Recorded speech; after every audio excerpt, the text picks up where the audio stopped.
আজকে আমরা খুবই ইন্টারেস্টিং একটা টপিক পড়বো। আপনারা হয়তো এই জিনিসটা হাতে কলমে এর সঙ্গে অনেক আগের থেকেই পরিচিত, আমি শিওর। অনেকের বাসায় ডাক্তার আছে, পরিচিত স্যার, রিলেটিভ ডাক্তার। হ্যাঁ, মানে আমার একটা আপনার কাছে আছে যে বলেন। আমাদের ভিডিও যে লেন্থটা অনেক বড় হয়ে যায়। তো পরে যখন ভিডিওটা দেখতে যাই, মানে ক্লাস ভিডিওটা, মানে পরীক্ষার সময় যখন দেখতে যাই তখন অনেক বিরক্ত হয়ে যাই, ভিডিওটা শেষ করতে পারি না। কি করা যায় এই এটা ব্যাপারে?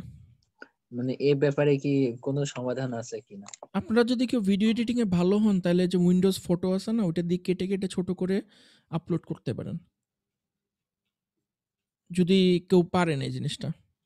এটা খুব সহজ। এখন উইন্ডোজ 10 যাদের পিসির মধ্যে আছে, খুব সহজেই ফটো যে অ্যাপটা আছে, এই অ্যাপটি ইউজ করে ভিডিওটাকে আপনি কতগুলো ছোট ছোট খণ্ডে ভাগ করে পাবলিশ করতে পারেন। এটা খুব ইজি, জাস্ট 10-15 মিনিট সময় লাগবে। আপনারা এই জিনিসটা করতে পারেন চাইলে। আমি আপনাদেরকে র ভিডিও দিয়ে দিতে পারি সেই ক্ষেত্রে, আপনারা যদি এটা করতে চান। স্যার কি অ্যাপ বলছিলেন স্যার, কি অ্যাপ?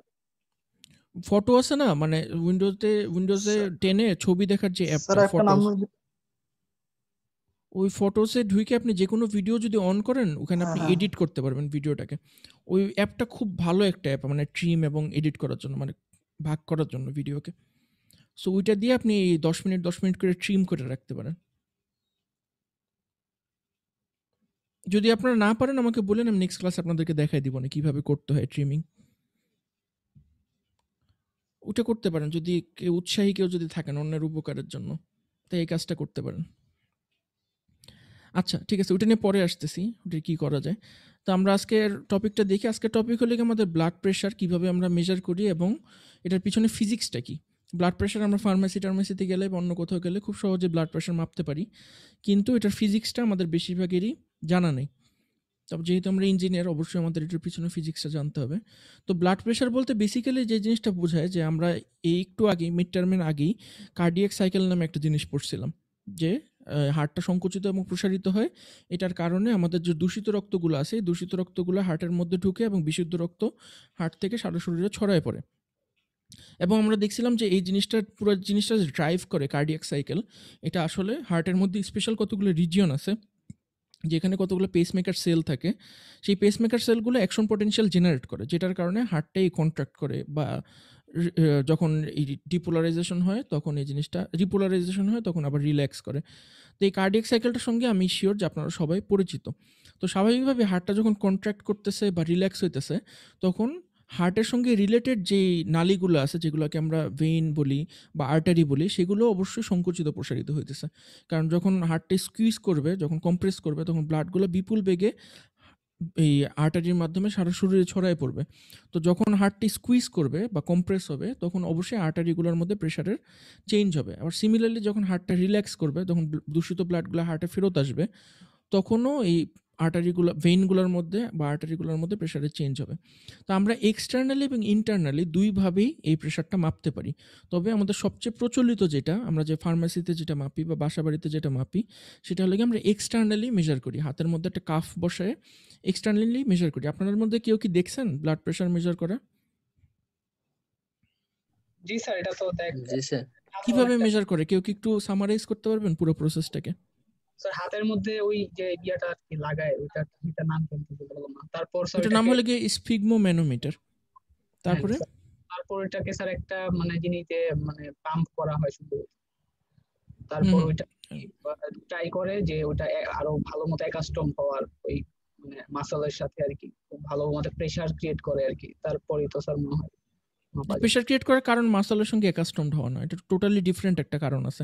আপনি আরেকটা জিনিস মিস করে গেছেন, হাতের মধ্যে একটা জিনিস প্লেস করে কানে কানে শোনা হয় একটা জিনিস জি স্যার। জি স্যার, হাতের মধ্যে, ওই জিনিসটা হলো কানে শুনে স্টেথোস্কোপ। তারপর হচ্ছে। স্টেথোস্কোপটা আপনার হাতের রগটা যেখানে, ওইটার মধ্যে বসায় ওই কাফটার নিচে, এবং কানের মধ্যে একটা ইসের মতো লাগায় রাখে, এক্সটেনশনের মতো লাগায় রাখে।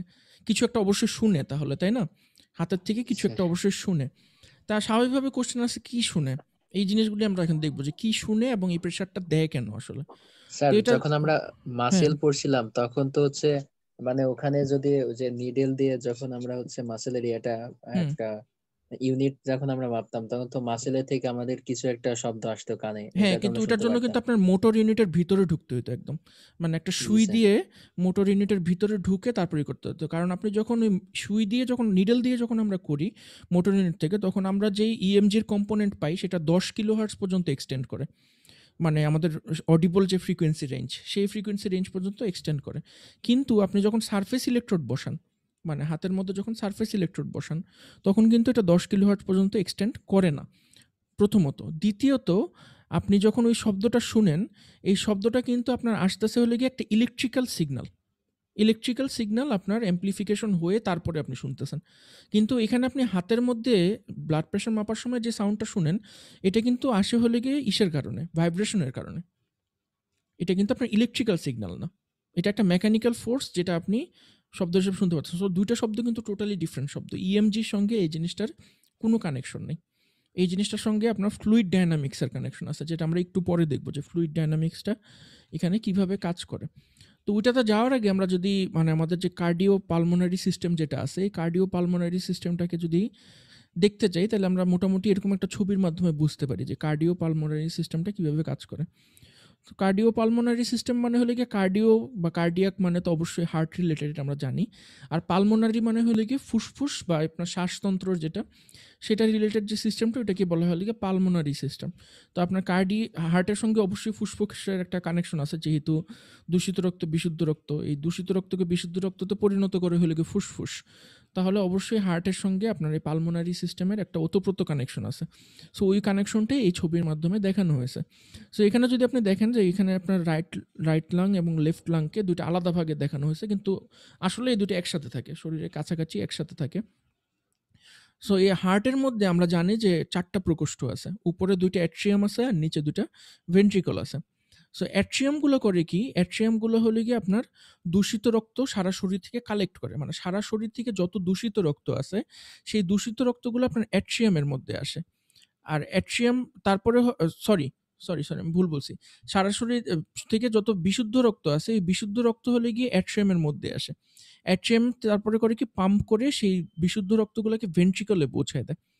ভেন্ট্রিকলে পৌঁছায় দেওয়ার পরে হার্টটা যখন স্কুইজ করে, তখন ভেন্ট্রিকল থেকে সবগুলো রক্ত গিয়ে শরীরের বিভিন্ন অংশে চলে যায়।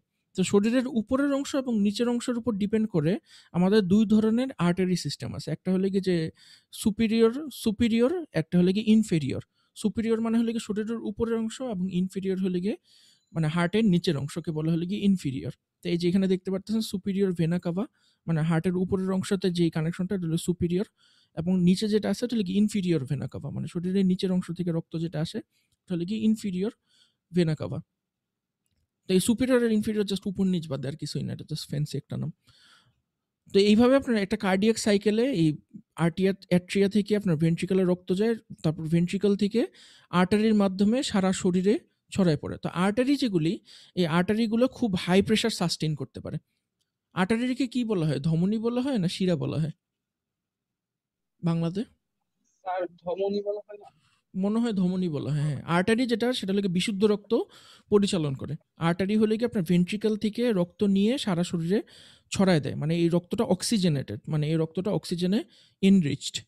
সো এই আর্টারিগুলোর যে দেওয়াল, এই দেওয়ালটা ভেইনের থেকে অনেক মোটা হয়। মানে যেগুলো দূষিত রক্ত নেয় ওটার থেকে অনেক মোটা হয়। কারণ কি? কারণ এই ভেন্ট্রিকলগুলো প্রচণ্ড ফোর্সে আপনার কন্ট্রাক্ট করে, প্রচণ্ড ফোর্সে সংকুচিত করে। যখনই সংকুচিত করে পাম্পের মতো, তখন এই আর্টারিগুলো দিয়ে এই প্রচণ্ড বেগে রক্ত শরীরের চারদিকে ছড়ায় যায়। যেহেতু এটা অনেক হাই ভেলোসিটিতে রক্তটা পাস করে, এই জন্য আপনার আর্টারিগুলার ওয়ালগুলা খুব মোটা হয় ভেনের তুলনায়। এবং আপনি যদি হার্টের গঠন দেখেন, হার্টের গঠন দেখলে আপনি দেখবেন যে ভেন্ট্রিকল যেগুলি, মানে নিচে যেগুলি আছে, এগুলোর দেওয়ালগুলো কিন্তু আর্টারির থেকে মোটা। কারণ ভেন্ট্রিকলগুলো প্রচণ্ড জোরে কম্প্রেস করে, যেটার কারণে আপনার বিশুদ্ধ রক্ত সারা শরীরে ছড়ায় যায়। অন দ্য কন্ট্রারি, আপনার যে ভেইনগুলো আছে, এই ভেইনগুলোর দেওয়ালগুলো হয় হলো গিয়ে খুব পাতলা। কারণ হার্টটা যখন প্রসারিত হয়, মানে একবার সংকুচিত হয়, বিশুদ্ধ রক্তগুলো হার্টের চারপাশে চলে যায়, মানে আপনার হাত পা যত জায়গায় আছে। আর হার্টটা যখন হয় আপনার প্রসারিত হয়, সংকোচন শেষে আপনার যখন প্রসারিত হয়, মানে যখন রিপোলারাইজড হয়, তখন আপনার এই দূষিত রক্তগুলো অটোমেটিক এই সংকোচনের কারণে যেই প্রেশারটা চেঞ্জ হইতেছে, সেটার কারণে এটার ভিতরে ঢুকে পড়ে। যখন প্রসারিত হয় তখন দূষিত রক্ত ভিতরে ঢুকে, আর যখন সংকুচিত হয় তখন বিশুদ্ধ রক্ত শরীরের চারপাশে ছড়ায় পড়ে। তাহলে এখানে ২ টা প্রেশার, এই যে সংকোচন এবং প্রসারণ। এই ২ টার কারণে যে ২ ধরনের ডিফারেন্ট প্রেশার, এই ২ ধরনের ডিফারেন্ট প্রেশারই কিন্তু আমরা প্রেশার মাপার মেশিনে মাপি। সো এখানে এই জিনিসগুলো খুব সুন্দরভাবে লেখা আছে। এই স্লাইডটা অত্যন্ত সুন্দর স্লাইড। আমি জানি না এই স্লাইডটা কে বানাইছে। আমি এটা ইন্টারনেট থেকে পাইছি। তবে এটার মধ্যে খুব ইন ডিটেইলে আপনার এই পুরা প্রসেসটা লেখা আছে। তো আমি আপনাদেরকে রিকোয়েস্ট করব যে এখান থেকে আপনারা প্রসেসটা পড়বেন, যে লাংসের মধ্যে কিভাবে অক্সিজেন এবং কার্বন ডাইঅক্সাইড ডিফিউজ হয়, ক্যাপিলারি গুলোর মাধ্যমে কিভাবে কার্বন ডাইঅক্সাইড এবং অক্সিজেন ডিফিউজ হয়, এবং রক্তের সঙ্গে কিভাবে একটা এক্সচেঞ্জ করে। অক্সিজেন এবং কার্বন ডাইঅক্সাইড কিভাবে হার্টে গিয়ে এক্সচেঞ্জ হয়। এই জিনিসটা আপনারা অবশ্যই পড়বেন। আপনাদের কি আরো কি আইডিয়া আছে যে অক্সিজেন হার্টের থেকে মানে ব্লাডের মধ্যে কিভাবে ঢুকে? আপনারা কেউ কি জানেন এই জিনিসটা? স্যার অক্সিজেন কি হিমোগ্লোবিনের সাথে মিশ্রিত হিমোগ্লোবিন হ্যাঁ, রূপে? মিশ্রিত তো হয়, কিন্তু মানে সমস্যাটা কি, ব্লাডটা তো আপনার শিরা উপশিরার মধ্যে ইনক্লোজড। মানে ব্লাড কিন্তু কখনো আপনি শরীরের মধ্যে, আপনি একটা যদি শরীরকে কাটলে কিন্তু শরীরের মধ্যে, মাংসের মধ্যে বা অন্য কোনো জায়গাতে শরীরের মাঝখানে যে ক্যাভিটিগুলো আছে এগুলোর মাঝখানে কিন্তু আপনি কখনো রক্ত পাবেন না। রক্ত সবসময় আপনার ধমনী এবং শিরার মধ্যে বাউন্ড শিরা অবস্থায় থাকে। উপশিরার মধ্যে থাকে। এটার বাইরে কিন্তু কখনো যেতে পারে না ব্লাড। ব্লাড কিন্তু একটা ক্লোজ সিস্টেমের মধ্যে, যেমন আমাদের পুরা বাসার ওয়্যারিং যেমন তারের মধ্যে দিয়ে হয়, আপনি দেওয়ালের ভিতর দিয়ে তো বিদ্যুৎ যেতেছে না, তারের মধ্যে দিয়ে বিদ্যুৎ যেতেছে, ঠিক আছে? তো আমাদের শরীরের মধ্যে রক্তও কিন্তু পাস করতেছে শিরা উপশিরার মধ্যে দিয়ে। শিরা উপশিরার বাইরে কিন্তু কোনো রক্ত নেই। তাই এই হার্টের মধ্যে যে আপনি যে অক্সিজেনটা নিতেছেন, এই অক্সিজেনটা আপনার ট্রাকিয়া হয়ে লাংসের মধ্যে দিয়ে ব্লাডগুলোর মধ্যে দিয়ে যাচ্ছে। এই যাওয়ার প্রসেসটা কি? কারণ ব্লাড তো শিরা উপশিরার ভিতরে, অক্সিজেনটাই শিরা উপশিরা ভেদ করে কিভাবে ভিতরে ঢুকে, বা কার্বন ডাইঅক্সাইডটা কিভাবে বের হয়ে আসে, এটা সম্পর্কে কি আপনাদের আইডিয়া আছে? স্যার ট্রাকিয়াটা যেন কি ছিল? ট্রাকিয়াটা হলে কি যে আপনার গলার যে নলটা, যেটার ভিতর দিয়ে বাতাসটা ঢুকে, মানে আপনি যে স্যার নিঃশ্বাস নিতেছেন এটা গলার ভিতর দিয়ে জি স্যার, ভিতরে যাচ্ছে না, ওটাকে ট্রাকিয়া ট্রাকিয়া তো বলে। হচ্ছে ট্রাকিয়া তো অক্সিজেনের যে শ্বাসনালীটার হচ্ছে খাদ্য নালীটার যে হ্যাঁ মাথাটা, ওটা হ্যাঁ হলো হ্যাঁ ট্রাকিয়া। হ্যাঁ হ্যাঁ, এটা দিয়ে বাতাসটা ঢুকে এখানে যে নলটা আছে, এই নলটা দিয়ে আপনার 2টা লাংসে চলে যায়, লেফট আর রাইটে। তো আসলে হয় কি, এখানে ডিফিউশন হয়। আপনি যদি লাংসের যদি পড়েন, মানে কোথাও যদি আপনারা লাংসের গঠনটা যদি দেখেন, লাংসের ভিতরে দেখবেন যে অ্যালভিওলাই নামে ছোট ছোট বাল্বের মতো কতগুলো জিনিস থাকে, মানে অনেক বড় সারফেস এরিয়া এদের। তো ওই সারফেস থেকে যে শিরা উপশিরাগুলো আছে না, এই শিরা উপশিরার মধ্যে অক্সিজেনটা ডিফিউজ হয়। মানে দূষিত রক্তের মধ্যে অক্সিজেন কম থাকে আর লাংসের মধ্যে অক্সিজেন বেশি থাকে। তো এই অক্সিজেনটা করে কি, জাস্ট বেশি ঘনত্ব থেকে কম ঘনত্বের দিকে ডিফিউজ করে। ডিফিউশন প্রসেসের মাধ্যমে কিন্তু অক্সিজেনটা ভিতরে ঢুকে আর কার্বন ডাইঅক্সাইডটা বের হয়ে যায়। বুঝতে পারছেন? তো আমি আপনাদেরকে বলব যে আপনাদের যদি কারো এটা সম্পর্কে জানার ইচ্ছা থাকে, আপনারা একটু অনলাইনে দেখবেন যে কিভাবে এই জিনিসটা এক্সচেঞ্জ হয়। এটা খুবই ফ্যাসিনেটিং একটা প্রসেস, যে কিভাবে এই জিনিসটা এক্সচেঞ্জ হইতেছে। কারণ এখানে কিন্তু ডাইরেক্ট কোনো কানেকশন নেই। আপনার গ্যাসগুলার জন্য যাওয়ার জন্য কিন্তু কোনো ভালভ নাই বা কোনো ডাইরেক্ট রাস্তা নেই। পুরা জিনিসটা প্যাসিভ ভাবে এই ডিফিউশনের মাধ্যমে হইতেছে। তো যাই হোক, তো এটার মাধ্যমে আপনার বিশুদ্ধ রক্ত যখন সেলে যায় তখন আবার সেল করে কি, আপনার কোষগুলোর মধ্যে এই বিভিন্ন ধরনের শক্তি উৎপাদনের কারণে সেলগুলোর মধ্যে কিন্তু প্রচুর পরিমাণে কার্বন ডাইঅক্সাইড উৎপন্ন হয়, যেটাকে আমরা বলি শ্বসন। এই প্রক্রিয়াটার নাম হলো গিয়ে শ্বসন। তো এই শ্বসনের মাধ্যমে যে কার্বন ডাইঅক্সাইড গুলো তৈরি হয়, কার্বন ডাইঅক্সাইড গুলো কিন্তু ডিফিউশনের মাধ্যমে সেল থেকে আবার আপনার এই দূষিত রক্ত নেয় যে এই ভেইনগুলোর মধ্যে চলে আসে। পুরো জিনিসটাই হয় ডিফিউশনের মাধ্যমে। তো এই ডিফিউশন প্রসেসটাও কিন্তু এখানে এঁকে দেওয়া আছে। আপনারা দেখেন যে কার্বন ডাইঅক্সাইড টিস্যু থেকে আপনার এই শিরা উপশিরার মধ্যে ঢুকে যাচ্ছে। আর লাংসের মধ্যে কি হইতেছে, অক্সিজেন ঢুকতেছে। মানে এইখানে যেই প্রসেসটা হচ্ছে, এখানে ঠিক তার উল্টা প্রসেসটা হচ্ছে। সো আপনাদের কারো ইন্টারেস্ট থাকলে এই জিনিসটা আপনারা পড়বেন। এটা আমাদের আজকের পড়ার স্কোপ না। আজকে আমাদের পড়ার স্কোপ যে জিনিসটা, সেটা হলো গিয়ে যে প্রেশারগুলা, হার্টের বিভিন্ন অংশে যে প্রেশারের চেঞ্জ হইতেছে এবং এই প্রেশারের চেঞ্জগুলো আমরা কিভাবে মনিটর করব, সেই জিনিসটা দেখাই হলো গিয়ে আমাদের উদ্দেশ্য। তো হার্টের মধ্যে প্রেশারের চেঞ্জটাকে মোটামুটি প্রধান 2 ভাগে ভাগ করা যায়। একটাকে বলা হলো গিয়ে ডায়াস্টল, আরেকটাকে বলা হলো গিয়ে সিস্টল। মানে একটা কার্ডিয়াক অ্যাক্টিভিটি, একটা লাগে সিস্টল, একটা লাগে ডায়াস্টল, এবং এই দুইটার সঙ্গে রিলেটেড যে প্রেশার, এটার নাম হলো গিয়ে সিস্টোলিক প্রেশার এবং ডায়াস্টলিক প্রেশার। এটা হয়তো আপনারা আগে শুনছেন যদি কখনো প্রেশার মাপার মেশিনের আশেপাশে বা ডক্টরের আশেপাশে যান। তো সিস্টোলিক প্রেশারটা হলে কি, আপনার হার্টটা যখন কন্ট্রাক্ট করে এবং বিশুদ্ধ রক্ত হার্টের থেকে চারপাশে যখন ছড়ায় যায়, তখন আপনার প্রচণ্ডভাবে একটা বড় প্রেশারের তৈরি হয়। স্বাভাবিকভাবে কোনো কিছুতে আপনি যখন কোনো কিছু একটা স্কুইজ করতেছেন, স্কুইজ করে কোনো জায়গায় মানে একটা কিছুকে বাইরে ছড়াই দিতেছেন, মানে হার্টের এই পার্টটাকে আপনি প্রচন্ড জোরে স্কুইজ করতেছেন, কম্প্রেস করতেছেন, যেটার ফলে আপনার রক্তগুলো এই আর্টারির মাধ্যমে সারা শরীরে ছড়ায় পড়তেছে। তো এটাখানে বড় একটা প্রেশারের চেঞ্জ হয়। ওই প্রেশারের চেঞ্জটাকে আমরা বলি হলো কি সিস্টল। এই যেখানে লেখা আছে blood is ejected from both the left and right ventricles and pumped into the systemic circulation and pulmonary circulation, মানে এই ভেন্ট্রিকলগুলো সংকুচিত হওয়ার কারণে বিশুদ্ধ রক্ত শরীরে ছড়ায় যাওয়ার জন্য প্রচন্ড একটা প্রেশারের চেঞ্জ হয়। এই চেঞ্জটাকে আমরা বলি হলো গিয়ে সিস্টল, কন্ট্রাকশনের কারণে। তো স্বাভাবিকভাবে কোনো কিছু যদি কন্ট্রাক্ট করে এটাকে অবশ্যই একটা পর্যায়ে গিয়ে রিল্যাক্স করতে হবে। সারা জীবন তো একটা জিনিস কন্ট্রাক্টেড অবস্থায় থাকতে পারে না। তো রিল্যাক্সেশন পিরিয়ডে হয় কি উল্টা জিনিসটা ঘটে। রিল্যাক্স যখন হয় তখন এই রিল্যাক্স কোনো কিছু যখন প্রসারিত হইতে থাকে তখন স্বাভাবিকভাবেই এটা চারপাশে যা কিছু আছে সবকিছু সাক করে নেবে। এটা সাকশন ফোর্সের তৈরি হবে। তো ব্লাডটা যখন সংকোচন থেকে প্রসারিত হওয়া শুরু করে, প্রসারিত হলে আশেপাশে যত ব্লাড আছে সেই ব্লাডটা হার্টের ভিতরে ঢুকবে তখন। তো এই যে এই ফেজটা, রিল্যাক্সেশন ফেজটা, এটার কারণে যে প্রেশারটা ইনভলভড সেই প্রেশারটাকে আমরা বলি হলো কি ডায়াস্টোলিক প্রেশার। সোজা বাংলায় কন্ট্রাকশনের জন্য আপনার সিস্টোলিক প্রেশার তৈরি হয় আর ডায়াস্টোলিকটা তৈরি হয় রিল্যাক্সেশনের কারণে। সো এই দুইটা প্রেশার আমরা মনিটর করি যখন আমরা কাফ লাগাই, হাতের মধ্যে কোনো একটা কাফ লাগাই বা কোনো একটা মেশিন দিয়ে মাপি, তখন বেসিক্যালি আমরা এই দুইটা প্রেশার মেজার করি, যেটাকে আমরা বাংলাতে ফার্মাসির মানুষজন বলে উপরের প্রেশার আর নিচের প্রেশার। উপরের প্রেশারটা হলো কি সিস্টোলিক আর নিচের প্রেশারটা হলো কি ডায়াস্টোলিক। সিস্টোলিকের ভ্যালুটা সবসময় ডায়াস্টোলিকের থেকে বেশি, কারণ সংকুচিত যখন হয় তখন প্রেশারের চেঞ্জটা অনেক বড় হয়, এই জন্য ওটাকে বলা হলো কি উপরের প্রেশার ফার্মাসির মানুষজন। আর যখন প্রসারিত হয় তখন প্রেশারের চেঞ্জটা হয় কম, এই জন্য এটাকে বলা হলো কি ডায়াস্টোলিক প্রেশার। সো এই দুইটা প্রেশারই আমরা প্রেশার মাপার মেশিন দিয়ে মাপি। জেনারেলি একটা সুস্থ মানুষের সিস্টোলিক এবং ডায়াস্টোলিক থাকার কথা 120 এবং 70। এর থেকে যদি এদিক ওদিক হয় আমরা বলি যে হাইপার টেনশন হয়েছে কারো বা হাইপোটেনশন হয়েছে, মানে প্রেশার বেড়ে গেছে বা প্রেশার কমে গেছে। সো প্রেশারের সাইকেলটা যদি আমরা দেখি তো প্রেশারের সাইকেলগুলো মেইনলি দেখতে এরকম যে আপনার একটা পর্যায়ে গিয়ে 120 উঠতেছে, আবার আস্তে আস্তে হার্টটা সংকুচিত হইতেছে, তখন 80-তে এসে পৌঁছাইতেছে বা 70-এ এসে পৌঁছাইতেছে, আবার প্রসারিত হইতেছে, আবার সংকুচিত হইতেছে। এই তাহলে বলুন তো আমরা যদি একটা ইসিজির সাইকেল যদি নেই, পিকিউআরএস টি একটা ইসিজি সাইকেল যদি নিই, তাহলে এখানে কোথা থেকে কোন পর্যন্ত আপনার ইসিজি সাইকেলটা বিস্তৃত থাকবে একটা ইসিজি সাইকেল?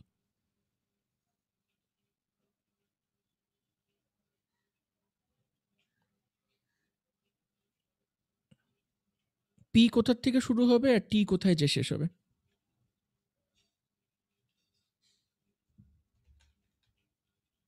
পিটা হচ্ছে 100 থেকে শুরু হবে, আর আর হচ্ছে টিটা হচ্ছে আপনার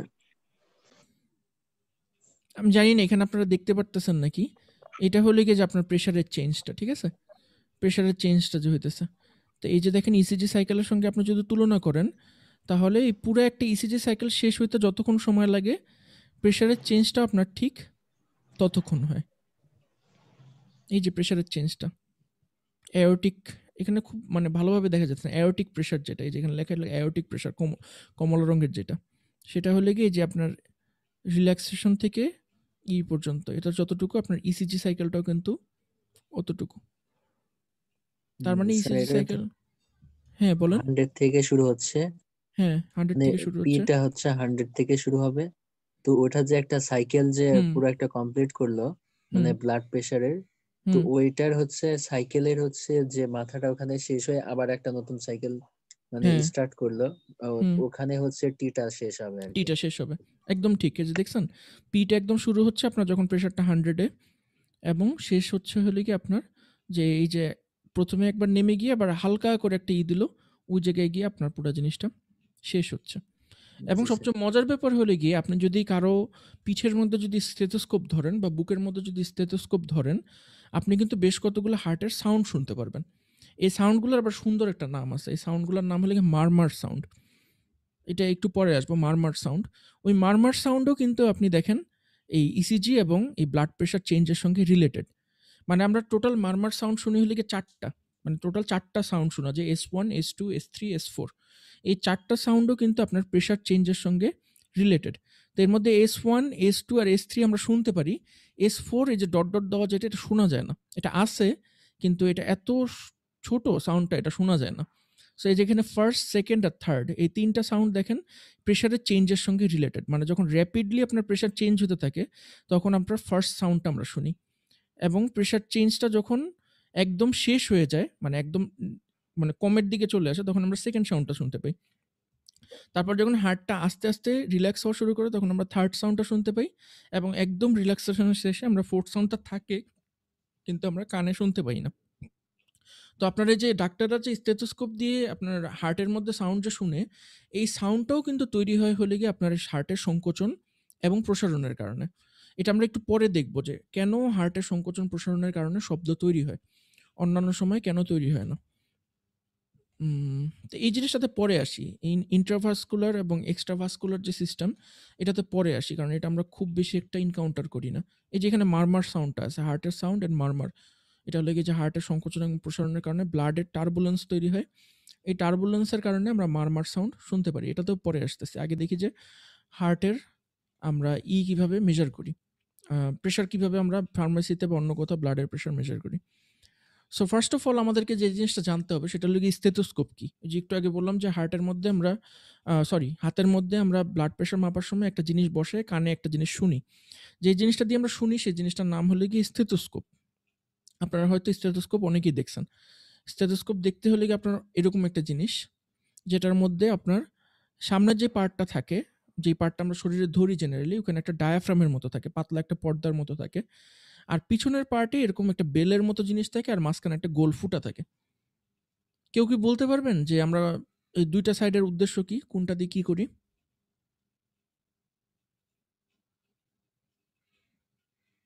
স্যার নিচের সাইডটা তো মানে শরীরের সঙ্গে অ্যাট্রাকশন করে রাখে, আর উপরের সাইডটা তো ওখানে ধরে আঙ্গুল দিয়ে রাখে। কেন আঙ্গুল দিয়ে চাপ দিয়ে রাখে আর হ্যাঁ, কি। চাপ দিয়ে রাখে। আপনারা কি এটা জানেন যে এটা যদি আপনি উল্টা করে ইউজ করেন তাহলেও কিন্তু আপনি শব্দ শুনতে পারবেন? না স্যার। মানে এটার মধ্যে ঘটনাটা কি হইতেছে আপনি যদি এই ছবিটা দেখেন তাহলে খুব সহজে বুঝতে পারবেন। এই জন্য আমি বলছিলাম যে এই স্লাইডটা যে বানাইছে সে খুব যত্ন নিয়ে স্লাইডটা বানাইছে। মানে যত ইম্পর্টেন্ট ইনফরমেশন থাকার কথা সবই এখানে আছে, আমার কোনো কষ্ট করতে হয়নি। মানে আপনি যদি নিচের পার্টটা এখানে বসান, মানে যে নীল রঙের বক্সে যেটা দেখানো হয়েছে এটাকে নিচের পার্টটা আপনার শরীরে বসানো, তাহলে কি হয়, স্লাইডটা আমাদেরকে দিয়ে দিন। আমি অলরেডি আপলোড করে দিছি। আপনার শরীরে যে হার্টের ভাইব্রেশনের কারণে শরীরের উপরের স্তরে যে ভাইব্রেশনটা ইনডিউস হইতেছে ওটা কিন্তু এই পর্দাটাকে কাঁপাবে। এই পর্দাটাকে যদি কাঁপায় তাহলে যেটা হবে যে এখানে মাঝখানে যে বাতাসটা আছে এই বাতাসের মধ্যে একটা সংকোচন প্রসারণের মতো ওয়েভ তৈরি হবে। এই ওয়েভটা আপনার একটা টিউবের মাধ্যমে কান পর্যন্ত পৌঁছাবে, তখন আপনি শব্দটা শুনতে পারবেন। তো এইখানে মজার ব্যাপারটা কি, এখানে টিউবটা যেটা বানানো হয়, মানে লম্বা যে টিউবটা লাগানো হয়, এই টিউবটার লেন্থটা কিন্তু যেন তেনভাবে হিসাব করা হয় না। মানে আমি প্রথম মনে করতাম কি টিউবটাকে যদি আমি কাইটা ছোট করে দিই তাইলেও কিন্তু আমি সাউন্ড অ্যাম্প্লিফাই করে শুনতে পারবো, কিন্তু ঘটনা কিন্তু সেটা না। ঘটনা হলে কি যে এটার সঙ্গে যে প্লাস্টিকের টিউবটা লাগানো থাকে, এই জিনিসটার সঙ্গে যে প্লাস্টিকের টিউব লাগানো থাকে এবং যেটা থেকে কান পর্যন্ত যায়, এই টিউবের লেন্থটা সিলেক্ট করা হয় হলে গিয়ে এই রেজোনেন্স ফ্রিকোয়েন্সি অনুযায়ী।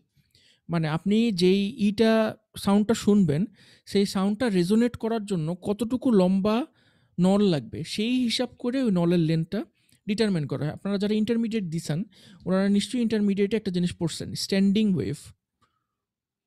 স্ট্যান্ডিং ওয়েভের বাংলা কি? এই স্যার আর তরঙ্গের কথা বলতেছেন? স্থির তরঙ্গ। জি স্যার। স্থির তরঙ্গ আপনারা পড়ছেন না যে স্থির তরঙ্গ যখন একটা নলের মধ্যে দিয়ে স্থির তরঙ্গ যায় তখন কিছু কিছু জায়গাতে তরঙ্গগুলা অ্যাম্প্লিফাই হয়ে যায়, মানে ম্যাগনিচিউডটা বেড়ে যায়, আর কিছু কিছু জায়গায় ওরা একজন আরেকজনকে ক্যান্সেল আউট করে দেয়। মনে আছে এই জিনিসটা? জি স্যার। এই যে আপনারা যদি এরকম একটা আঁকেন, মানে কুয়ার মতো আঁকেন, সাউন্ড ওয়েভটা যখন এরকম করে এখান দিয়ে ট্রাভেল করবে তখন কিছু কিছু জায়গায় ও একে অপরকে ক্যান্সেল করে দেয়, আর কিছু কিছু জায়গায় ও নিজেকে অ্যাম্প্লিফাই করে। মনে আছে এই জিনিসটা? তো এই নলটা ডিজাইন করা হয়, এটার সঙ্গে যে নলটা থাকে যেটা আপনার কান পর্যন্ত যায়, ওই নলটাকে ডিজাইন করা হয় আপনি যেই ফ্রিকোয়েন্সির শব্দটা শুনতে চাচ্ছেন সেই ফ্রিকোয়েন্সির শব্দটা সবচেয়ে বেশি রেজোনেট করবে যে লেন্থে, সেরকম একটা লেন্থ সিলেক্ট করা হয় যে এটার মধ্যে আপনার জিনিসটা রেজোনেট করবে। আর কোনো কিছু আমরা জানি যে রেজোনেট যদি করে তাহলে ওইটার এক ধরনের অ্যাম্প্লিফিকেশন হয়। রেজোনেন্স মানেই হলে কি ওইটার এক ধরনের অ্যাম্প্লিফিকেশন হইতেছে। তো এটা কখন শিখছি, মানে আমাদের ওই ঢাকা ইউনিভার্সিটির একটা প্রজেক্টে আপনার এমন একটা জিনিস ডিজাইন করতে দিছিল যে এখানে আমরা জিনিসটা কান পর্যন্ত পৌঁছাবে না, কান পর্যন্ত না পৌঁছে আমরা যদি এখানে একটা মাইক্রোফোন লাগাই দিই, এখানে যদি একটা মাইক্রোফোন লাগাই দিই, তাহলে রোগীর শরীর থেকে যে সাউন্ডটা আসতেছে সেটা যদি আমরা মাইক্রোফোন দিয়ে কম্পিউটারে নিয়ে যেতে পারি কোনোভাবে, তাহলে তো আমরা এক প্রান্ত থেকে মানে রোগী এক জায়গায় আছে, ডাক্তার আরেক জায়গায় আছে, তাহলে রোগীর শরীরের সাউন্ডটা আমরা ডাক্তারের কাছে এইভাবে পৌঁছায় দিতে পারি, তাই না?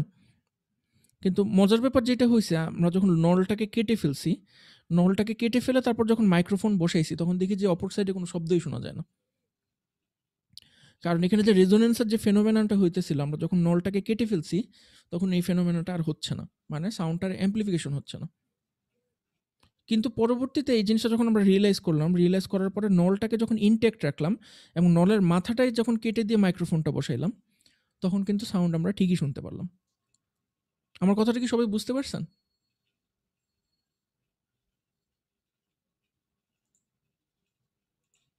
কারো কোনো কোশ্চেন থাকলে করতে পারেন।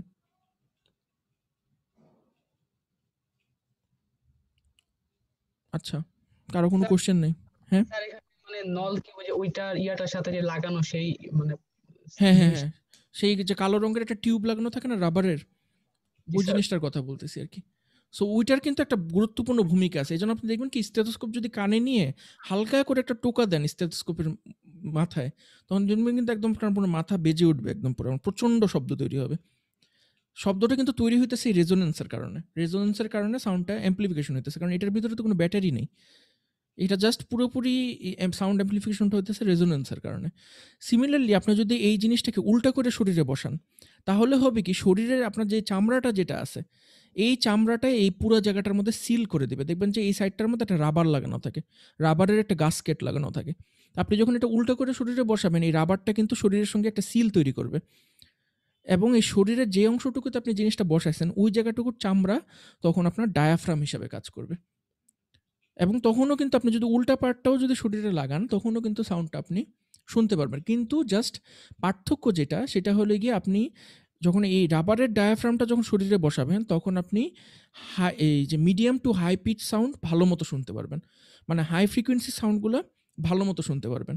আর যদি আপনি উল্টা সাইডটা বসান যদি শরীরে, তখন আপনার লো ফ্রিকোয়েন্সির যে সাউন্ডগুলো আছে, সেই লো ফ্রিকোয়েন্সি সাউন্ডগুলো ভালো শুনতে পারবেন। সো একটা ডাক্তারের জন্য উপরের পার্টটাও যেরকম জরুরি, নিচের পার্টটাও সেরকম জরুরি। জাস্ট ডিপেন্ড করবে ডাক্তার কোন ফ্রিকোয়েন্সিটা শুনতে চাচ্ছে। এই জিনিসটা হয়তো আপনারা জানতেন না যে উপরের পার্টটা দিয়েও আমরা সাউন্ড শুনতে পারি। সো নেক্সট টাইম আপনারা যদি কেউ স্টেথোস্কোপ পান হাতের কাছে, তখন আপনারা ট্রাই করে দেখতে পারেন যে এই নিচের পার্টটাও যদি আপনি জোরে শরীরের সঙ্গে বসান, তাহলে হার্টের সাউন্ড কিন্তু আপনি নিচের পার্টটা দিয়েও শুনতে পারবেন। সো এখান থেকে আমরা যে জিনিসটা দেখলাম যে স্টেথোস্কোপ বেসিক্যালি একটা সাউন্ড অ্যাম্প্লিফাইং ডিভাইস, মানে শরীর থেকে যে সাউন্ডটা আমাদের অ্যাম্প্লিফাই করে আমাদের কান পর্যন্ত নিয়ে আসতেছে। সো এটাই ইউজ করে আমরা, এটা আমাদের প্রেশার মাপার কাজে অনেক ভালোভাবে কাজে লাগবে। সেই জিনিসটা আমরা দেখবো একটু পরে কীভাবে কাজে লাগবে। সো প্রেশার মাপার জন্য মেইনলি যে জিনিসটা আমরা ইউজ করি, সেই যন্ত্রটার নাম হলে গিয়ে স্পিগমো ম্যানোমিটার। সেই স্পিগমো ম্যানোমিটারটা দেখতে এরকম একটা যন্ত্র, আপনারা হয়তো সবাই দেখছেন এই জিনিসটা, স্পিগমো ম্যানোমিটার। হাতের মধ্যে একটা কাফ পরানো হয়, এবং কাফ পরানোর পরে এখানে একটা বাল্ব দিয়ে বারবার চেপে চেপে চেপে চেপে এটার ভিতরে বাতাস ভরে প্রচণ্ড একটা চাপ তৈরি করা হয় হাতের মধ্যে। এই জিনিসটা নিশ্চয়ই আপনারা সবাই দেখছেন। তো এই চাপটা প্রয়োগ করার পরে তারপরে ডাক্তার কি করে বলেন তো কেউ আমাকে? ওর যে একটা হচ্ছে মেজারমেন্ট হচ্ছে একটা ওয়াচ আছে, একটা জি থাকে ওর ইসের মতো, ডায়ালের মতো থাকে একটা, যেটার মধ্যে প্রেশারটা ম্যাম, দেখায়। জি তারপরে স্যার। কি করে?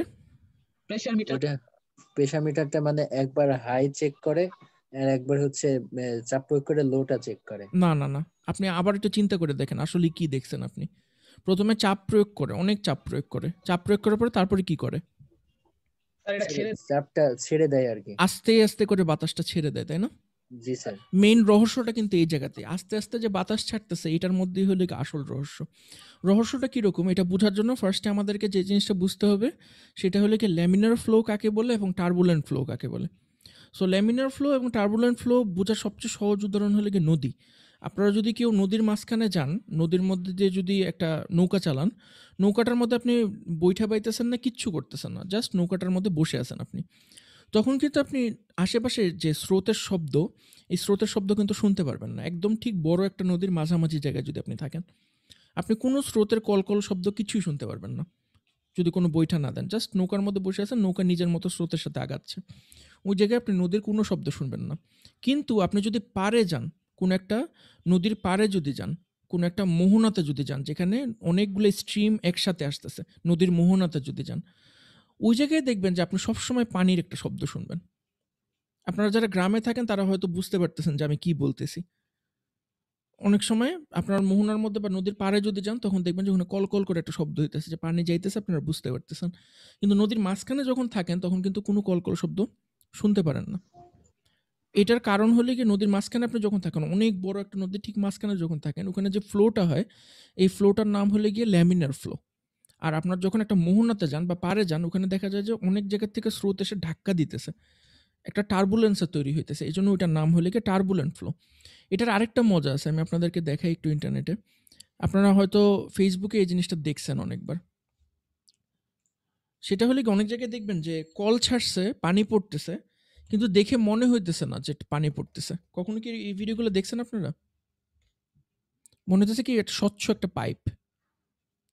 আমি আপনাদেরকে একটা ভিডিও দেখাই, দেখলে আপনারা বুঝতে পারবেন।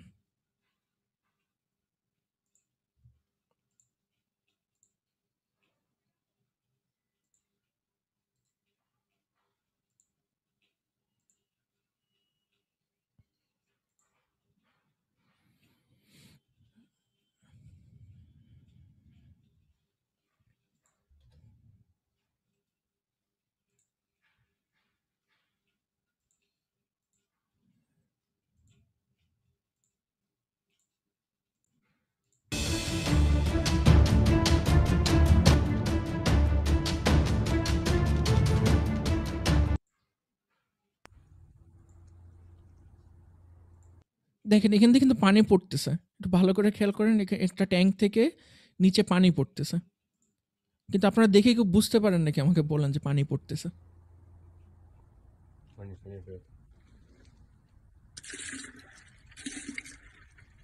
জি স্যার, এখন বুঝে যাইতেছে যে পানি পড়ে। স্যার পানিটা তো কন্টিনিউয়াস চলতেছে, বোঝা কেমনে যাবে? না, আপনি কল দিয়ে পানি ছাড়েন, আপনার বাসায় কল দিয়ে পানি ছাড়েন, ওখানে কিন্তু আপনি ঠিকই বুঝতে পারবেন পানি পড়তেছে। কারণ পানিটা যে পড়তেছে, আপনার বিভিন্ন পানির যে বিভিন্ন শীটগুলো আছে, যে লেয়ারগুলো আছে, ওগুলো একটা আরেকটার সঙ্গে ধাক্কা খেয়ে আপনার কল দিয়ে পড়তেছে। তখন কিন্তু আপনি দেখবেন যে কল দিয়ে যখন পানি পড়ে, তখন দেখবেন যে ঠিকই বোঝা যেতেছে পানি পড়তেছে। আমি হয়তো কথায় বুঝাইতে পারতেছি না আপনাকে, কিন্তু আপনাকে যদি এই লোকটা যদি হাত দিয়ে না ধরতো, আমার মনে হয় না আপনাদের কেউ বুঝতে পারতেন যে এখান থেকে পানি পড়তেছে। জি স্যার, আরো এটা বুঝতে পারতেছিলাম না। এটা বোঝা যাচ্ছে না, এটা মনে হইতেছে কি একটা পাইপের মধ্যে দিয়ে পানি পড়তেছে, কিন্তু আসলে কিন্তু পাইপের মধ্যে দিয়ে পানি পড়তেছে না। In today's video, we're going to see how good of a laminar flow we can get using balloons and electric tape. এরকম অনেকগুলো ভিডিও আছে, তার আমি এই ভিডিওটা শেষে একটু দেখাই। and food এই যে coloring. দেখেন, মনে করেন এই ভিডিওটা দেখেন, এখানে বেলুন দিয়ে ওরা তৈরি করার চেষ্টা করছে, সাকসেসফুল হয়নি। তো এখন দেখেন পানিটা যে পড়তেছে, আপনি কিন্তু বুঝতে পারবেন যে পানিটা পড়তেছে। দেখেন Because yeah, it's a good flow, but I clear. All right, I am going to এই যে make a দেখছেন একদম, balloon with মানে এই এতটুকু পর্যন্ত লেমিনার ছিল, কিন্তু এই সাইডে গিয়ে টার্বুলেন্ট হয়ে যেতেছে গ্র্যাভিটির কারণে। তো ওখানে কিন্তু আপনি বাবলগুলো দেখতে পারতেছেন পানির। glitter and দেখছেন? food coloring. Because yeah, it's a good flow. So এই দুই ধরনের ফ্লো হলে গিয়ে এক্সিস্ট করে আপনার, একটা হলো ল্যামিনার ফ্লো, একটা হলো টার্বুলেন্ট ফ্লো। সো ল্যামিনার ফ্লোটা বেসিক্যালি যেটা, যে পানির যে শিটগুলো আছে, এই শিটগুলো একটা আরেকটার সঙ্গে বাড়ি খায় না, এটা খুব মানে একে অপরের থেকে মানে দূরত্ব বজায় রেখে সুন্দরভাবে পাস হইতে পারে। ওইটাকে বলে হলে কি আপনার ল্যামিনার ফ্লো, যেটাই এখানে দেখানো হয়েছে। যে আমাদের যে ব্লাড ভেসেলগুলো আছে, এই ব্লাড ভেসেলের মধ্যে দিয়ে যখন ব্লাডটা পাস করে, তখন এটা ল্যামিনার ফ্লোতে পাস করে। মানে এটা খুব শান্ত একটা প্রবাহ। একটা লেয়ারের সঙ্গে আপনি যদি তীর চিহ্ন, এক একটা তীর চিহ্নকে যদি এক একটা শীট মনে করেন ব্লাডের, তাহলে এই একটা শীট আর একটা শীটের সঙ্গে কখনো বাড়ি খাচ্ছে না। সো এখানে শান্ত একটা প্রবাহ তৈরি হইতেছে। তো এই ল্যামিনার ফ্লোটা বেসিক্যালি আপনার ডিপেন্ড করে কয়েকটা ফ্যাক্টরের উপরে। এটার মধ্যে একটা ফ্যাক্টর হলো কি ভিসকোসিটি, আপনার যে লিকুইডটা আছে এই লিকুইডটার ভিসকোসিটির উপর ডিপেন্ড করে। আরেকটা ডিপেন্ড করে হলো কি আপনার যে চ্যানেলের মধ্যে দিয়ে আপনার যাচ্ছে, যে চ্যানেলের মধ্যে দিয়ে আপনার ফ্লোটা হচ্ছে, সেই চ্যানেলটার দৈর্ঘ্য, প্রস্থ এবং উচ্চতার উপর ডিপেন্ড করে, আসপেক্ট রেশিওর উপর ডিপেন্ড করে। সো এর মধ্যে কোনোটা যদি আপনার অবশ্যই ভেলোসিটির উপর ডিপেন্ড করে, মানে যে ফ্লোটা যাচ্ছে এই ফ্লোটার ভেলোসিটির উপর ডিপেন্ড করে। সো এই তিনটার মধ্যে যদি কোনোটা চেঞ্জ হয়, তাহলে আপনার যে ল্যামিনার ফ্লোটা ছিল সেই ল্যামিনার ফ্লোটা আর ল্যামিনার থাকবে না, তখন এটা টার্বুলেন্ট ফ্লো হয়ে যাবে। তো টার্বুলেন্ট ফ্লোয়ের উদাহরণ হলে কি এইটা। টার্বুলেন্ট ফ্লো হলে কি, মনে করেন এখান দিয়ে আপনার একটা ল্যামিনার ফ্লো হচ্ছিল, আপনি সুন্দর এই জায়গায় করলেন কি একটা বাধা দিলেন, মানে এটার শেপটা চেঞ্জ করে দিলেন, চ্যানেলটার শেপ চেঞ্জ করে দিলেন, তখন হবে কি এখানে প্রেশারের ডিফারেন্স তৈরি হবে। মানে একটা সাইডে আপনার হাই প্রেশার তৈরি হবে আর একটা সাইডে লো প্রেশার তৈরি হবে। তো এই প্রেশারের চেঞ্জের কারণে আপনার লিকুইডটার যে শিটগুলো আছে, বিভিন্ন লেয়ারগুলো আছে লিকুইডটার, এটা আরেকটার সঙ্গে ধাক্কা খাবে। এই যে দেখেন এখানে ফ্লো হচ্ছে, মাঝখানে দিয়ে সোজা ফ্লো হচ্ছে, কিন্তু একদম কর্নারের দিকে কিন্তু এক ধরনের ব্যাক ফ্লো তৈরি হইতেছে, ডাইরেকশন চেঞ্জ হয়ে যেতেছে। তো এই ধাক্কাটাক্কিটার কারণে ওখানে আপনার টার্বুলেন্স তৈরি হবে। টার্বুলেন্স মানে হলে কি কোনো একটা শান্ত দশা থেকে আপনি যখন একটা কেওটিক দশা তৈরি করবেন, তখন ওটাকে বলা হলে কি টার্বুলেন্স। এই যে টার্বুলেন্স হইতেছে, এই টার্বুলেন্সের কারণে ওখানে সাউন্ড জেনারেট হবে। কারণ যেহেতু একটা লেয়ারের সঙ্গে ধাক্কা খেতেছে, ওখানে অবশ্যই কিছুটা এনার্জি ট্রান্সফরমেশন হবে, ওখানে থেকে আপনি একটা সাউন্ড শুনতে পারবেন। এই জন্য আপনি যখন নদীর মাঝখানে থাকেন, নদীর আসপেক্ট রেশিও যেহেতু অনেক বড়, মানে নদী অনেক চওড়া, ঠিক আছে? সো এটার মধ্যে দিয়ে যখন আপনি মাঝ বরাবর থাকেন, তখন আপনি পান হলে কি ল্যামিনার ফ্লো। কিন্তু আপনি যখন নদীর কর্নারে চলে যান, দেখেন নদীর মাঝখানে যখন থাকেন, তখন কিন্তু এখানেও মোরলেস আপনার ল্যামিনার ফ্লোই আছে। কিন্তু টার্বুলেন্ট ফ্লোটা অ্যাকচুয়ালি তৈরি হইতেছে কর্নার রিজিয়নে।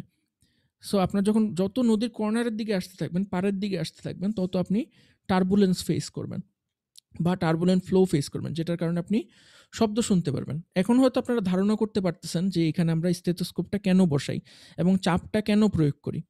চাপটা আমরা মেনলি প্রয়োগ করি যে চাপটা দিয়ে একদম যখন সর্বোচ্চ চাপে আমরা নিয়ে যাই, তখন এটা নিচে যে শিরা উপশিরাগুলো আছে বা ধমনী আছে, সেগুলি চাপ পেয়ে একদম রক্ত প্রবাহ পুরোপুরি বন্ধ করে দেয়।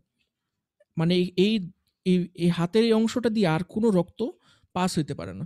সো স্বাভাবিকভাবে কোনো রক্ত যদি না পাস হইতে পারে, আমরা এখানে যখন স্টেথোস্কোপটা বসাবো, আমরা এখানে কোনো সাউন্ড শুনবো না, কারণ কোনো রক্তই যাচ্ছে না। আমরা সাউন্ড শুনবো কীভাবে?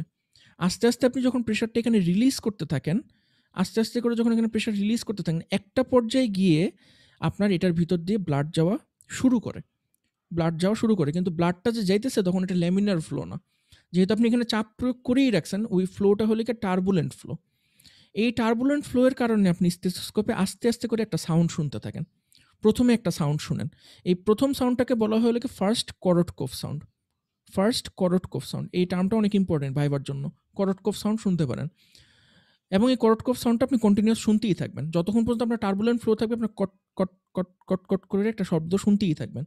একটা পর্যায়ে গিয়ে প্রেশারটা যখন আপনি মোটামুটি রিলিজ করে দিবেন, তখন এই শব্দটা আপনি শোনা বন্ধ করে দিবেন, শব্দটা আর শুনবেন না। তো প্রথম যে শব্দটা পাইলেন যখন, তখন ডাক্তাররা প্রেশারটা একবার রেকর্ড করে, ওইটাকে বলা হলো কি সিস্টোলিক প্রেশার। আর শব্দটা আপনি যখন একেবারে শোনা বন্ধ হয়ে যান, একদম লাস্ট শব্দটা যখন শুনতে পারেন, তখন ওই প্রেশারটাকে রেকর্ড করা হয়, ওইটাকে বলা হয় হলো কি ডায়াস্টোলিক প্রেশার। এই জিনিসটা আপনি এই চার্টটা থেকে খুব সহজে বুঝতে পারবেন। এই যে আপনার হার্টটার প্রেশার এইভাবে চেঞ্জ হইতেছে, ঠিক আছে? এখন আপনি যখন চাপটা দেওয়া শুরু করলেন, চাপটা দিয়ে আপনি যখন সিস্টোলিকের থেকেও বেশি চাপ যখন প্রয়োগ করলেন, তখন ব্লাড আর এটার ভিতর দিয়ে যেতে পারবে না। কারণ সিস্টোলিকের থেকে আপনি যখন বেশি প্রেশার প্রয়োগ করছেন, হার্ট তখন যাইতেও এখান দিয়ে আর কোনো ব্লাড পাস করতে পারবে না, হার্টের আর ক্ষমতা নেই, ক্ষমতার বাইরে আপনি প্রেশার দিচ্ছেন, তখন ব্লাডটা যাওয়া বন্ধ করে দিবে। তা আস্তে আস্তে আপনি যখন প্রেশারটা কমাইতে থাকবেন, যখন সিস্টোলিক পর্যন্ত আসবে আপনার প্রেশার, শুধুমাত্র তখনই কিন্তু ব্লাডটা আপনার ভেইনের মধ্যে দিয়ে যেতে পারবে। সো আমরা তখনই রেকর্ড করতেছি সিস্টোলিক প্রেশারটা। আর একদম যখন শব্দটা শোনা বন্ধ হয়ে যাচ্ছে, তার মানে হলে কি আপনার আবার সেই ল্যামিনার ফ্লোটা, নর্মাল যে ল্যামিনার ফ্লোটা ছিল, সেই ল্যামিনার ফ্লোটা রিস্টাবলিশড হয়ে গেল। ওই প্রেশারটাকে আমরা ডায়াস্টোলিক প্রেশার হিসেবে রেকর্ড করি। সবাই কি এই জিনিসটা বুঝতে পারছেন? এটার হচ্ছে মেইন বিষয়টা হচ্ছে দেখো, যখন আমরা বাতাসটা প্রয়োগ করতে থাকবো, মানে ততক্ষণ আমরা কোনো শব্দ পাবো না। যখন বাতাসটা চাপ বন্ধ হয়ে যাবে, হ্যাঁ, তখন যখন আবার দেশে ব্লাড ফ্লো হবে, তখন থেকে আমরা ওটা রেকর্ড শব্দটা করা শুনতে শুরু পারবো। করি। হ্যাঁ, ঠিক বলছেন আপনি। কিন্তু মানে মজার ব্যাপারটা কি, আপনার মনে করেন কোনো কাফ বসান নেই এখানে, কোনো প্রেশার দেন নেই, কোনো বাতাস নেই এখানে প্রেশার দেওয়ার মতো। এমন অবস্থায় আপনি যদি স্টেথোস্কোপ বসান, আপনি কি শুনবেন?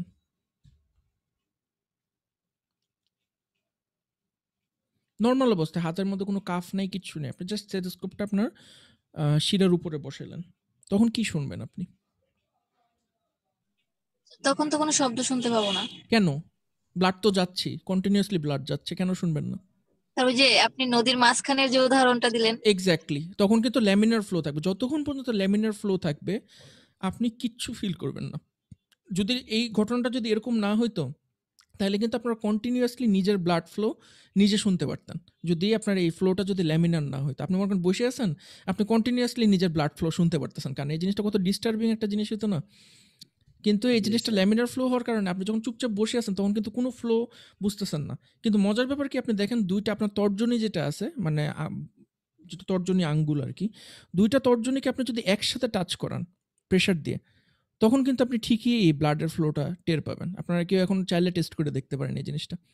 মানে নর্মাল তর্জনীতে কিন্তু আপনি কোনো ব্লাডের ফ্লো টের পাইতেছেন না, কিন্তু 2টা তর্জনীকে যখন একত্রে করে চাপ দিচ্ছেন তখন কিন্তু ঠিকই ব্লাডের ফ্লো আপনি টের পাবেন। সবাই একটু করে টেস্ট করে বলেন তো, পান নাকি?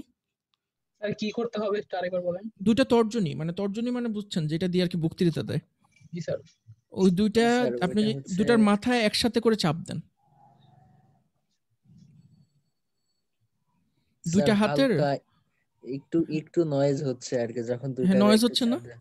জি স্যার। সিমিলারলি আপনি যখন এই হাতের এই জায়গাটার মধ্যে এই যে দেখছেন এই জায়গায় হাতটা যে রাখা, এই জায়গায় যদি আপনার আঙ্গুল দিয়ে যদি চাপ দেন, শুধুমাত্র যখন চাপ দিবেন তখনই কিন্তু আপনি এই জায়গার পালসটা টের পান, তাই না? জি চাপ স্যার দেওয়ার ওখানে আগে কিন্তু টের পাবেন না। না স্যার এরকম পাওয়া তার যায়। মানে কি হইতেছে, আপনার অবশ্যই তাহলে আপনার যে শিরা উপশিরাগুলো আছে এটার আসপেক্ট রেশিও আপনি চেঞ্জ করতেছেন। যখন চাপ দিচ্ছেন তখনই আসপেক্ট রেশিও চেঞ্জ হচ্ছে। আর এটা ন্যাচারালি যেহেতু ডিজাইনড হলে গিয়ে ল্যামিনার ফ্লো সাস্টেইন করার জন্য, যখনই আপনি চাপ দিচ্ছেন এটার আসপেক্ট রেশিও চেঞ্জ হয়ে যেতেছে। যখনই আসপেক্ট রেশিও চেঞ্জ হতেছে ফ্লোটা হয়ে যেতেছে টার্বুলেন্ট। এটা আর ল্যামিনার ফ্লো থাকতেছে না। সবসময় মনে রাখবেন যে কোনো ফ্লো এটা কি ল্যামিনার হবে নাকি টার্বুলেন্ট হবে, এটা সবসময় ডিপেন্ড করে ভিসকোসিটি, আসপেক্ট রেশিও এবং ফ্লো রেটের উপরে। সো আপনি যদি এই 3টার কোনো একটা চেঞ্জ করে দেন, কারণ ল্যামিনার ফ্লো এস্টাবলিশ করা কিন্তু খুবই কঠিন। আপনি যদি ইউটিউবে ভিডিও দেখেন, ল্যামিনার ফ্লো যখন মানুষ ক্রিয়েট করতে চায়, আর্টিফিশিয়ালি ক্রিয়েট করতে চায়, এটা একদম ঘাম ছুটে যায় পুরো। এখন অনেক কিছু এখানে মেনটেন করতে হয় আপনাকে ল্যামিনার ফ্লো। কিন্তু আমাদের ন্যাচারাল ডিজাইনটা এত সুন্দর যে এটার ভিতরে আপনার ল্যামিনার ফ্লোটা মানে ডিজাইনই করা হয়েছে এমনভাবে ন্যাচারাল সিলেকশনের মাধ্যমে যে এটার ডিজাইনটাই হলে সবসময় ল্যামিনার ফ্লো সাস্টেন করবে। সো যখনই আপনি কোনো চেঞ্জ করবেন, কোনো কিছু চেঞ্জ করবেন, তখন এই ফ্লোটা আর ল্যামিনার থাকবে না, টার্বুলেন্ট হয়ে যাবে। সো আপনারা যে সাউন্ডটা শুনেন এখন নিশ্চয়ই আপনারা বুঝতে পারতেছেন যে ডাক্তাররা সিমুলটেনিয়াসলি কেন সাউন্ডটা শুনে।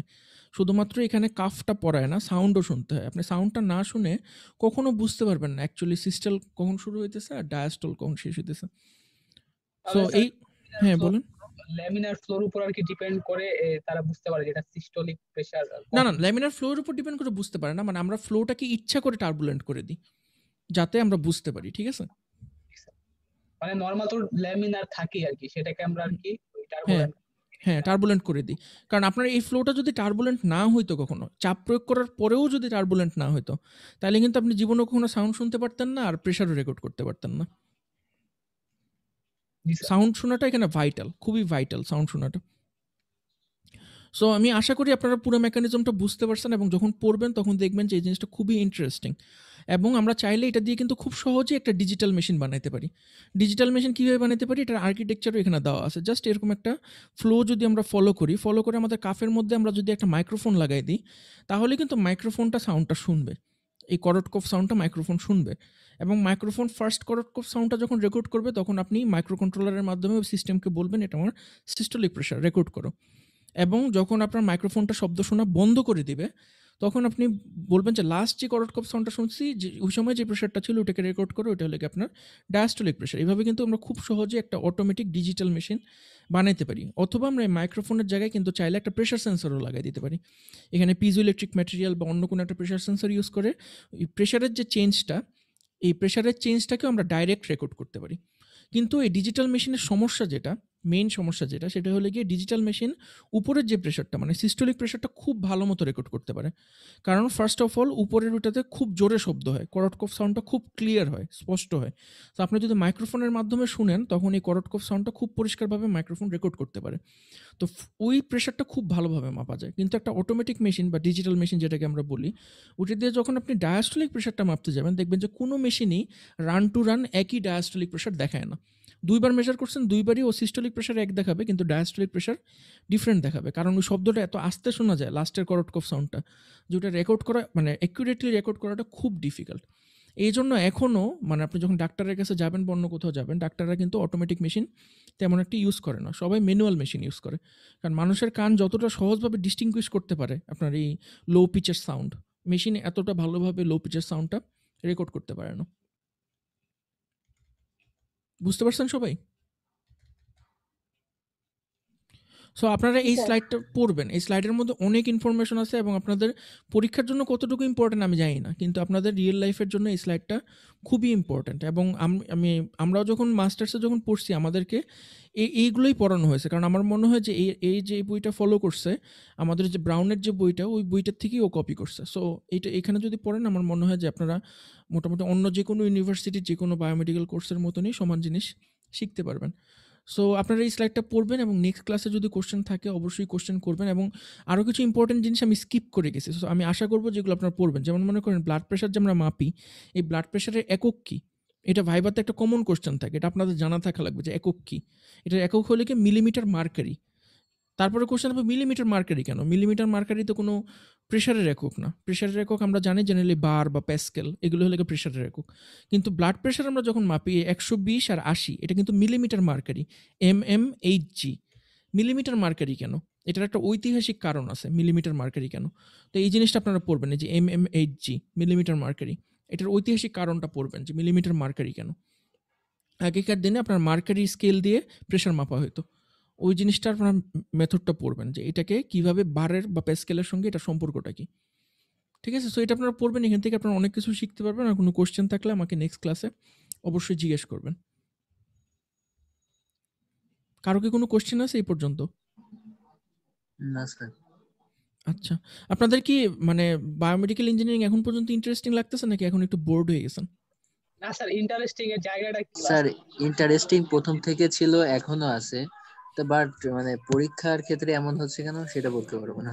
আচ্ছা, পরীক্ষা নিয়ে খুব বেশি একটা ওয়ারি করেন না, ঠিক আছে? আপনার যদি একবার বায়োমেডিক্যালের উপর ইন্টারেস্ট গ্রো করে আপনি পরবর্তীতে অনেক পরীক্ষাতে ভালো রেজাল্ট করতে পারবেন। কিন্তু ইন্টারেস্ট গ্রো করাটাই হলে গিয়ে সবচেয়ে আসল। আপনার যদি ইন্টারেস্ট থাকে আপনি ইন্টারনেট থেকে যে কোনো সময় শিখে নিতে পারবেন। স্যার এখানে মেন বিষয়টা হচ্ছে আমরা রিয়েল কোনো কিছু শিখতেছি বা জানতেছি, যে ব্লাড প্রেসারে তো শুধু এটা মেজার করে দেখতাম, কিভাবে কাজ করে সেটা তো জানতাম না, এখন সেটা জানতাম। আমি কিন্তু এখন শিওর যে আপনাদের হাতে কেউ যদি এখন একটা স্পিগমোম্যানোমিটার আর স্টেথোস্কোপ দিয়ে দেয়, আমি শিওর যে যারা মন দিয়ে শুনছেন ক্লাসটা ওরা কখনো প্র্যাকটিক্যাল না করা সত্ত্বেও সবাই ব্লাড প্রেশার মাপতে পারবেন।